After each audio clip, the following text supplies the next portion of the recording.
امریکی صدر Joe Biden کہتے ہیں کہ بعض ایسے غیر قانونی تارکین وطن کو جو امریکی شہریوں کے ساتھ شادی کر چکے ہیں نئے پروگرام کے تحت ملک سے جانے کی شرط کے بغیر مستقل رہائش کی درخواست دینے کی اجازت ہوگی۔ یہ لوگ خاندانوں کی پرورش کر رہے ہیں، اپنے بچوں کو چرچ اور اسکول بھیجتے ہیں، ٹیکس دیتے ہیں اور 10 سالوں سے زیادہ عرصے سے ہمارے ملک کے لیے کام کر رہے ہیں۔ صدر بائیڈن کا یہ اقدام اس وقت معطل کر دیا گیا جب امریکہ کی جنوبی سرحد غیر قانونی طور پر عبور کرنے والوں کی روزانہ تعداد 2500 تک پہنچنے لگی۔ میں سرحد یا ترک وطن کے معاملے پر سیاست نہیں کرنا چاہتا، میری دلچسپی اس مسئلے کو دور کرنے میں ہے۔ پناہ کے معطل کیے جانے میں انسانی اسمگلنگ کا شکار ہونے والے، میڈیکل ایمرجنسی والے اور تنہا آنے والے بچے شامل نہیں ہیں۔ جارج واشنگٹن یونیورسٹی کی پروفیسر الزبتھ وکیرا ایسے ہی حالات کے شکار لوگوں پر تحقیق کر رہی ہیں۔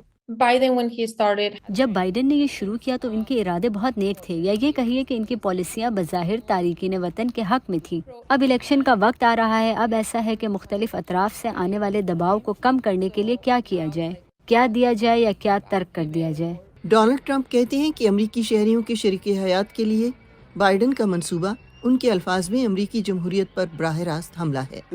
میں دوبارہ منتخب ہو گیا تو منصب پر واپس آنے کے پہلے ہی دن بائیڈن کا عام معافی کا منصوبہ ٹکڑے ٹکڑے کر کر پھینک دیا جائے گا۔ ٹرمپ لوگوں کو بڑے پیمانے پر بے دخل کرنے کا عزم بھی ظاہر کرتے ہیں۔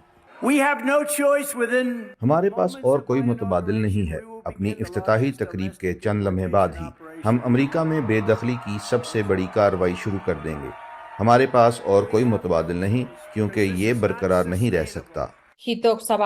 وہ لاکھوں لوگوں کو بے دخل کرنے پر توجہ مرکوز کرنے کی بات کر رہے ہیں اور بڑے پیمانے پر لوگوں کو گرفتار کرنے اور بے دخلی تک کیمپوں میں رکھنے کے لیے نیشنل گارڈز استعمال کرنے کا ذکر کر رہے ہیں۔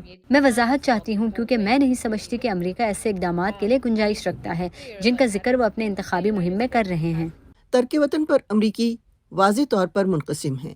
پیو ریسرچ کے اعداد و شمار کے مطابق ڈونلڈ ٹرمپ کے 60% ووٹر غیر قانونی تارکین وطن کو بے دخل کرنے کی ملکی سطح پر کی جانے والی کوشش کی حمایت کرتے ہیں۔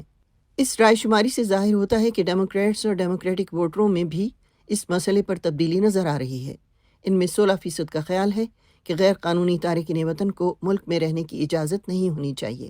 یہ تعداد سن 2020 میں بائیڈن اور ٹرمپ کے آخری مرتبہ مد مقابل آنے کے وقت کے ووٹروں سے 9% زیادہ ہے۔